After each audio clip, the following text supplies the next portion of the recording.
CapCut template not showing in TikTok, how to fix.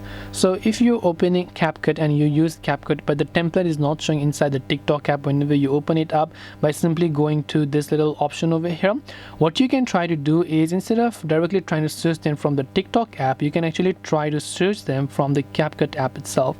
So I would just recommend that you go ahead and open up CapCut.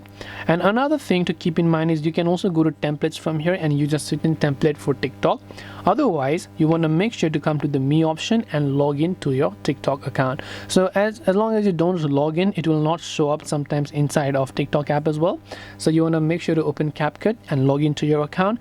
And once you've done that, make sure that you have a stable internet connection. Then you'll be able to find the CapCut on TikTok. So I hope this video helped you. If you have got any more questions, feel free to also leave them down below. Thank you for watching till the very end, and see you soon in our next video.